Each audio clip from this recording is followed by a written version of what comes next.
¿Es justo el precio que nos cobran por el ACPM? Ya terminaron los paros y bloqueos de los transportadores por la pelea con el ACPM, pero creo que hace falta profundizar en dos preguntas que se quedaron en el tintero. ¿Por qué debían subirle al precio del ACPM? Y segundo, ¿es justa la manera como están fijando el precio del combustible? Esto va a sonar muy controversial, pero dándole vueltas en la cabeza y escuchando argumentos de las dos partes, creo que los argumentos para decir que es necesario fijar el ACPM al precio internacional no son tan fuertes como creía al principio. Pero no quiero sonar como si me las supiera todas, así que los invito a que escuchen mis argumentos y ya nos podemos poner a debatir de manera más profunda. Y esto de fijar el ACPM al precio internacional es en resumen la respuesta a la primera pregunta. Según el gobierno y muchos economistas y analistas, es necesario hacer esto porque si no, Ecopetrol, el refinador monopólico de Colombia, tendría un costo de oportunidad que no es otra cosa más que decir que esta empresa estaría perdiendo ganancias al no aprovechar la mejor opción de venta, puesto que podría ganar más si vendiera el mismo combustible en el mercado internacional. Entonces, si no se fija a precio internacional, la diferencia entre lo que pagamos nosotros y lo que verdaderamente cuesta debe ser asumido por el gobierno a Ecopetrol. Es decir, el gobierno le debe a la empresa petrolera del gobierno una deuda de yo con yo.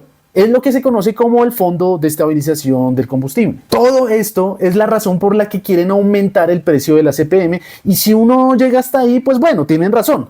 Pero me parece que este problema es mucho más estructural del que nos lo pintan. Es ahí cuando tenemos que responder la segunda pregunta. ¿Es justa la manera como fijan el precio del combustible?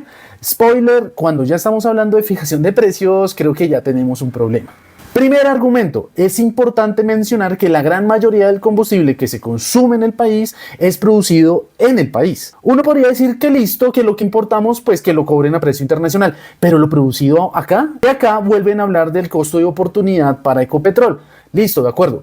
Pero para una empresa pública debemos tener en cuenta que la energía, ya sea eléctrica o de combustible o lo que sea, es un bien del que dependen todos los demás bienes, pues es el insumo para la creación de todo lo demás. Si Colombia busca su competitividad en el mercado internacional, es apenas lógico que busque que sus medios de producción sean más baratos y competitivos. No, que es que Ecopetrol es una empresa mixta.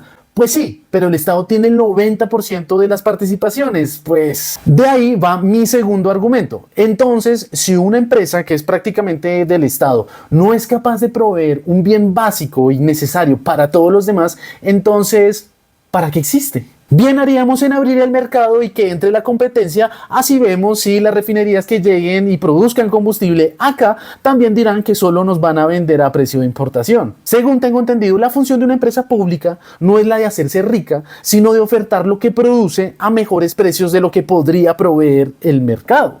Tercer argumento, y es lo que estamos viendo muy de frente, es que ese carácter público de Ecopetrol no es para el bienestar del pueblo, sino que sirve para la caja del gobierno de turno.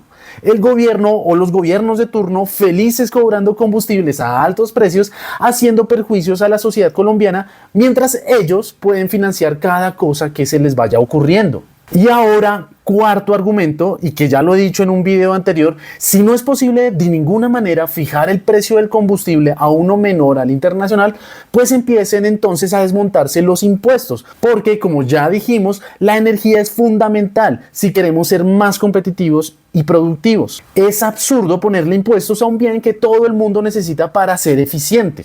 Por lo tanto, de todos estos argumentos me queda o que privatizamos completamente Ecopetrol y así entra la competencia y ya asumimos un precio internacional de combustible real, o hacemos que Ecopetrol se enfoque en su función pública al ser una empresa pública.